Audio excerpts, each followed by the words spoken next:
지금 이 밭에 오니까 이제 끝이 노란 게 나오죠. 잎 전체가 누리끼리 하죠. 심줄이 노랗죠. 제가 얘기한 그대로 나타나고 있잖아요. 노랗고 심줄이 노랗고. 그리고 우리는 뭔가 열심히 하는데 나무는 수세가 비실비실하죠.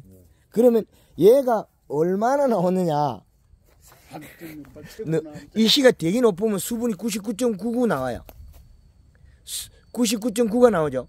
이 시가 3.68이 나오잖아요. 이 시가 높으면 저 수분이 많게 나옵니까? 그렇죠. 되게 가리가 이 시가 높아버리면 수분이 99.9가 나와요. 맞아, 나도 보니까 자꾸 물을 많이 안 준 것 같은데 99.9가 자꾸 나오니까 이상하다. 99.9가 나왔을 때는 여기에 어릴 때 일정 부분은 잘 자랐을 거예요. 그 말은 이 마디 길이를 보면 나무가 1년씩 자란 부위 보면 잘 자랐어요. 어느 순간에 한 방에 훅 나빠져 버린 거죠. 그건 우리가 줬던 유기물이라고 줬던 제일 많이 장해주는 게 죽분이에요. 가축분이요. 소금이 너무 많아요. 계절에 따라서는. 많이 줬어요. 그게 한 방에 나빠지고 나면 회복을 못해요. 이 나무는 많이 자랐을 때 비실비실한 거예요. 그래서 열과 현상도 잘 터져요. 쪼개져 버려. 왜 그러냐면 이 과실 얘들이 껍질들이 못 자라요. 이 껍질이 비료에 의해서 열상을 입어가 못 자라요. 그러면 쪼개져 버려. 그리고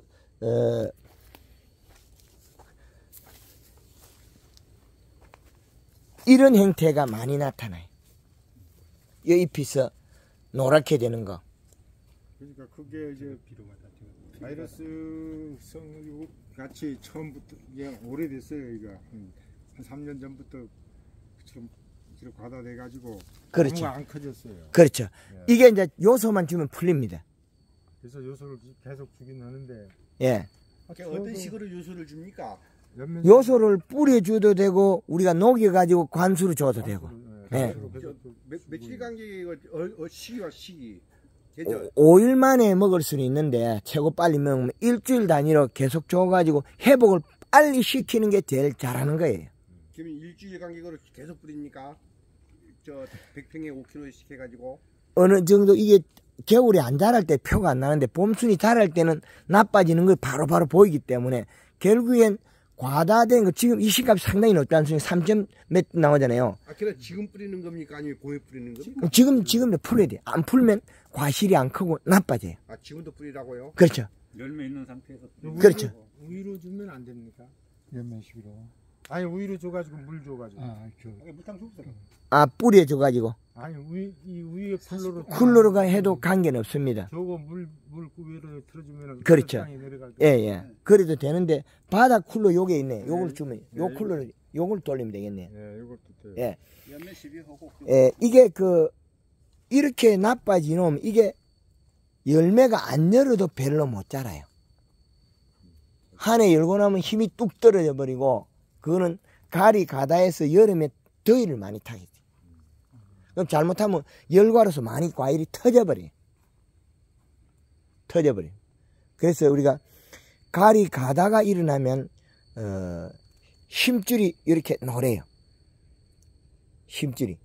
근데 여기에서는 이제 잘 안 보이죠. 그러나 여기에서 이시가 높게 나오고 수세가 안 좋다면 거의 대다수는 가리 과다로 보면 됩니다. 요 잎도 지금 심줄이 노랗거든요. 심줄이 노랗게 나와요. 네. 그러죠.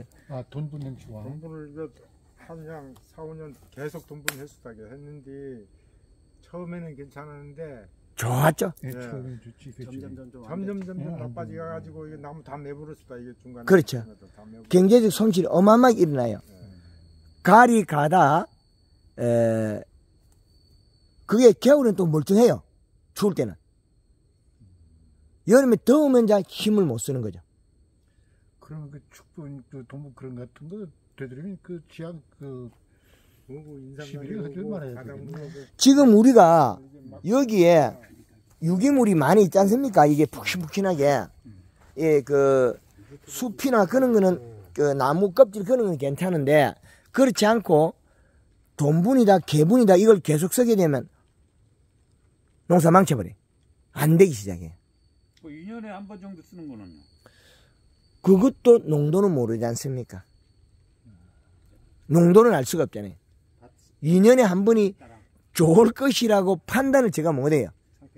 그렇죠. 그러니까 우리는 토양 분석을 해가지고 우리 농장에 가리분이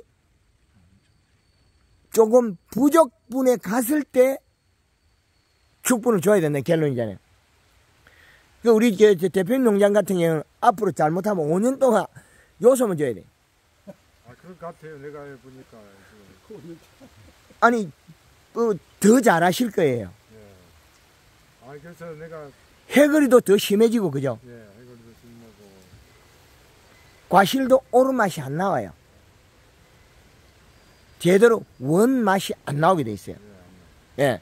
그리고 될만하면 해거리하고, 될만하면 과실도 안 크고, 나무는 삐리삐리하고. 그럼 저 대표님 생각에는 지금 이 농장의 경우 예. 지금 축분을 계속 저 돈분을 계속했다고 그러는데 그 대표님 생각에는 그런 걸 끊고 아까 그 말씀하신 그 요소 예. 요소 연면시비를 하든가 지금 여기에서는 관주를 하든가 요소를 관주를 해라 소리도 하긴 해야 되는데 예. 그것도 함부로 할 수가 없어요. 이놈이 나무가 팽팽하게 생긴 것도 아니고 먹는 자리는 먹고 안 먹는 자리는 쌓여버리니까. 그래서 바닥에 우리가 뿌려주고 물을 줘야 된다. 이제 예래죠. 보면서 나무 위에서 천장에 있는 저 쿨러가 물을 뿌려도 되고 요 쿨러 높은 거 그죠? 요것도 물을 뿌리지 않습니까? 위에 있어요. 예, 위에 저 쿨러로 물을 주든지 바닥 쿨러로 물을 주든지 위하든지 간에 나무 보고 맞춰야 된다. 안 먹는데도 또 요소만 짠득 주놓으면 안 되니까. 나무 어려서 안 먹는 자리가 흙공간이 많다는 거죠. 지금 우리가 선 자리에 보면 나무가 빼곡하게 선 자리 요 정도면 전면적으로 되나 이쪽에는 그 죽어서 매버렸다 그러는데 이쪽에는 보면 헐거매요. 그죠? 그러면 이쪽에는 가에서 물이 배에 들었을 수도 있어요. 하우스 가에서. 그러니까 더위를 이겼어요. 근데 여기는 물이 안 배에 들어요. 그러면 여기에서는 비료를 먹고 소화를 못해요. 가리를 먹고 소화를 못해요. 그럼 저쪽에 가쪽에는 가리를 먹고 소화를 했다는 거죠. 그 저 물이 어디까지 들었느냐? 요 놈들이 뿌리를 뻗치가 약간 가로 갔다는 거예요. 여기까지 살아있대. 그럼 이쪽까지는 안 와가 죽어버렸어요. 여기서는 죽어버렸어요. 여기 그 하우스 한 동, 두 동채는 못 사는 거죠. 그렇지 않고 이 하우스가 약간 낮은 데가 있어 물이 배에 들어왔다면 있는데도 살아있어요. 땅에서 물이 솟아나는 데 있지 않습니까? 약간 솟아났다가 뭐 또 비 안 오면 마른 땅 외부에서 물이 솟아나는 거 그러다 땅은 또 금방 또 말라버리고 그런 땅이라면 땅 밑으로 용탈이 되니까 괜찮은데 지금 이 밭에서는 많이 다량으로 쌓여 있다. 그렇게 보시면 되겠습니다. 그래서 질소분이 있어야만이 잎이 두꺼워지고 함수량이 늘어나고 함수량이 늘어나야만이 고온 열상이 안 일어나요. 가리 가다 고온 열상. 노지에 있는 거는 가리든 요소든 질소든 아무 다 안 줘가지고 너무 먹은 것이 없어가지고 과일이 열을 못 식혀가지고 포면 열상이 일어난 거고 열과 일어난 거고 하우스 내 열과들은 거의 대다수는 가리 가다더라. 청태가 낀다 소리는 가리 가다. 요놈 요놈들도 아마 청태가 올라갔을 건데요. 저 청태 올라갔네. 청태가 저 위에까지 올라갔을 건데요. 저 어디 올라갔네. 저쪽. 청태야. 예. 저쪽 가지기 올라갔네. 아, 올라갔네, 요놈도. 요놈도 저 위에까지 올라갔네. 예. 요놈도 저 끝까지 올라갔네, 요놈도. 저 위에까지. 나무 몸통에 청태가 새파랗게 올라갔어요. 예. 그래서 가리 가다가 아니었다면 이 가온에서는 유기물 함량이 많아서 아주 잘 자라고 아주 품질이 좋아야 됩니다. 그러나 우리 노력에 비해 가지고 안 되는 거는 다리가 너무 많아가지고 축분을 너무 많이 줘서 그렇다. 가리 성분이 많아요. 그러니까 요소를 이제 관주하고 이렇게 하면은 예, 이씨가 더 높아지지는 않습니까? 그 외에는 방법이 없습니다. 방금. 그 외에는 방법이 없습니다. 약간 올라가더라도 그게 이익 보자니까 예, 올라가더라도 이씨가 좀 올라가더라도 다른 방법이 없습니다. 암모니아태 질소는 토양에 들어가가 이씨값으로 안 나타나는데 그게 질산태로 바뀌는 순간에 이씨값이 나와요. 취업법은 그 방법밖에 없으니까 우리가 달리 할 게 없어요. 물을 많이 주는 건 어떻습니까? 물을 많이 준다고 해서 네다섯 시간 물을 주는데 주면 용탈이 돼서 좋아지긴 하겠죠. 근데 저쪽에 그 조천농협 강에서 3년 동안 백합 농장에 비료 한 번도 안 줬어요. 양액 재배한다고 비료물로 농사를 지었기 때문에 근데 토양에 비료가 그만 배에 있다는 거죠. 계속 올라와요, 비료가. 그래서 제가 맹물 심임하고요. 그러면 이 비료를 풀어주는 거는 질소와 잎의 온도를 낮춰주면 돼요. 그 온도 낮추는 방법은 함수량을 늘려주면 되거든요.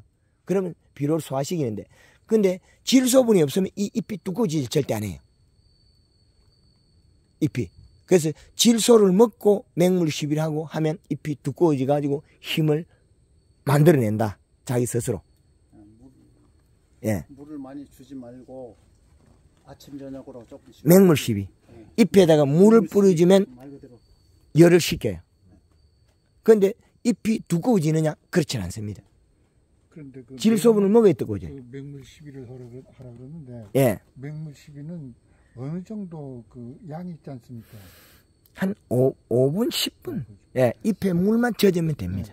근데 어떤 사람들은 이 레드양 경우 그 물을 주게 되면은 당- 깨진다는 당도가 예, 당도가 떨어지고 열가가 나온다. 예, 열과가 나온다고 이제 해가지고 곧 그 당도가 떨어질 수는 있어요. 근데 열가가 나온다는 말은 뻥입니다.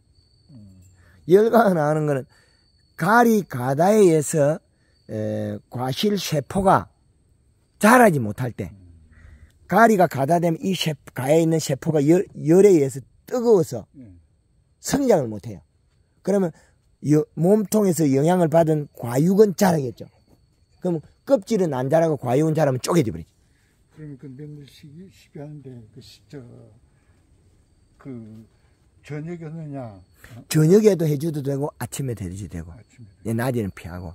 근데 우리가 요는 조생 밀감 종류만 과가 6cm, 4cm 규격이 있지 않습니까? 상품에. 그런데 그 외 것들은 망감류들은 클수록 좋죠. 근데 요놈도 사실은 많이 먹고 비상품가는 당도를 올리가 우리가 직판하더라도 많이 열고 다 수확하는 게 덕이에요. 그러면 그 맹물 시비는 매일 한 2, 3일에 한 번 매일 해줘도 돼. 매일 해도 괜찮아요. 매일 해주면 잎이 아주 빨리 얇아져요. 영양이 내려가는 거. 잎에 있는 양수로 물을 뿌리면 내려가 버려요. 밑으로 열매로 뿌리로 가버리죠. 뿌리로 가면서 열매도 주고 다 자기 영수 뺏기는 거죠. 이동을 해버려요. 그래서 그 열매 요소 비료를 줘야 되는 건가? 뿌리에 비료가 있어야 돼. 가져와야 돼. 잎에서 물을 뿌리면 뿌리로 내려가서 뿌리가 일을 해가지고 가져올 게 있어야 된다. 올 식량이 있어야 된다. 우리가 비빔밥을 보면 나물이 많거나 양념이 많다고 해서 비빔밥이 좋은 거 아닙니다. 밥이 제일 좋아야 돼. 근데 우리는 제일 좋은 밥이라고 돈분을 몇 년 동안 줘버리니까 가리 가다가 돼서 농사가 안 되는 거예요. 그게 처음에 한두 해는 좋았을 거예요. 그때서 멈춰야 돼요. 멈추고 그 다음에 우리가 요소만 첨가해가 질소만 첨부했으면 대박. 엄청 좋아졌어. 아까 그 질소 그 요소 비료 관계는 아까 그 일주일에 한 번씩 해주라 했지 않습니까? 예. 일주일에 주는 거는 회복시킬 때 하는 거고, 시킬 때고. 예, 주기적으로 한 뭐 보름간이나 이렇게가 나누어 계속 공급해야 됩니다. 그러면 그래서 잎의 두께와 만졌을 때 두텁고 펴져 있고 촉촉한 감이 있어야 돼요. 그 양은 양은 이시 측정기로 측정해서 비분량이 1.5 이상 1.8까지 나와야 되죠. 그 비분량이 1.5 밑으로 갔을 적에는 줘야 됩니다. 줘야 되고 그 이상 아까 1.82까지 나올 적에는 예, 주질 말아야 되겠네. 그렇죠. 그런데 지금 여기에서는 3점 몇 대가 되는데도 우리는 질소를 줘라 그래야 되네. 요소비를. 그 원인은 3.6인데도 요소를 줘라 그래야 되네. 요소를 안 주면 회복이 안 되기 때문에 그렇죠. 가리 가다가 회복이 안 된다고요. 그러니까 어쩔 수 없이 질소분을 줘야 됩니다. 질소분은 어떻게 여기 이 밭은 어떻게 처방이 나옵니까? 요소 줘요. 요소 요소 주고 요송이 요소 주고 연면십이 지금 시기에는 골드 칼라 1.5리터에 여기에라면 뭐 설탕은 안 써도 될 것 같아요. 지금 가리가 많아서 예, 설탕 안 쓰고 요소를 갖다가 1.5kg 가리를 500g 정도. 500g. 예, 가리 500g 정도 주는 것도 괜찮대요. 1.5에 500g 정도. 가리 여기 뭐 가리가 많다면서 가리 줄 필요가 있습니까? 그거하고 또 다른 문제 또 있어요, 그게. 요거는 또 어때 보면 또 식은밥이에요. 식은밥이라고. 예. 식물들도 이게 아주 너무 오매해가지고 그렇지. 추적해가 더 끝이 없습니다. 그래서 우리 제주 지역에서 그 하우스 내에 인산가리 과다가 돼서 고온 열상이 일어나는 게 그 원인이라는 거죠. 그럼 우리가 농가에서 열과가 일어나니까 그걸 대처하기 위해서 어떤 자재를 또 부단하게 사쓰게 돼 있어요. 열과 방지약. 열과 방지제 제일 좋은 거는 요소비료입니다. 질소라는 거죠. 그 연면 시비도 괜찮고요. 그렇죠. 연면 시비도 일부, 연면 시비는 전부가 될 수가 없어요. 어느 정도의 도움이 되지, 이 전체가 과실이 먹고 살 정도 에너지는 안 된다는 거죠. 부족하다. 그 연면 시비는 또 다량으로 할 수도 없고, 한 번에 많은 양을 먹는다 해서 여기에서 보관할 수 있는 응집력이 없어요. 그때 그 옛날에 보면은 우리 어릴 적에 보면 부모님들이 이 밀감 나무를 어떻게 시비를 하냐면은 여기 나무가 있지 않습니까? 예. 그러면 주로 환으로 삥하게 파가지고 예, 그 축분을 묻어가지고 뷰도 좀 주고 해가지고 땅을 덮어가지고 예, 맞습니다. 그렇게 그 밀감이 좋더라고요. 맞습니다. 네. 그때 줄 때는 그때 축분하고 지금 축분하고는 또 다릅니다. 염의 농도가 다르다고요. 그때는 아마 그 지금처럼 돈분이 그래 많이 없었을 거예요. 근데 그때는 우분에 속하는 정도에 있고, 그 다음에 자가 생산했잖아요, 과거에는. 그래서 여기를 파고 여면 용탈이 없기 때문에 잘 된다는 거죠. 그런 거는 일에 한 번, 예. 몇 년에 한 번씩 해주는 건 큰 뭐가 안 되죠. 지금은 이제 그런 방법은 이제 노동력이나 모든 게 안 맞으니까 못한다. 그래서 지금의 방식은 우리가 과학적인 방법, 이시 측정기를 측정해서 이시값을 맞춰서 해야 된다. 그리고 또 한 가지 또 묻고 싶은 거는 그 전에 보면은 지도서에서 그 뿌리를 예. 가지고 뿌리를 이 카트 시켜줘야 된다고 이렇게 한 번 가고 또 이렇게 한 번 가고. 아, 당근 처리. 예, 당근. 나쁘진 않는데 신초가 뻗어나오는 좋은 장점은 있는데 지금은 그것도 노동에 비해서 경제성이 떨어진다. 예, 그래서 지금은 과거에 비해 가지고 당근 처리도 할 필요 없다는 거죠. 당근 처리 그때는 이제 작물이 거의 봄에서 가을에 수확하는 작물 재배법이었고, 지금은 뭐 일찍 겨울에 가온을 해서 꽃을 피워서 재배하고 이런 작물 재배법이 다양하게 되어 있기 때문에 과거에 좋은 점을 활용하는 건 좋지만은 당근 처리 기법은 이제는 노동에 비해가 경제성이 떨어진다고 보는 게 맞겠습니다. 대표님 그 옆에 다른 데 보고 알겠습니다. 빨리 이동하기 와서 예. 시간이 없으니까 예, 그러겠습니다. 여기 내장 하는 것 같은데 예. 거기 잠깐 여기 이 밭에 보고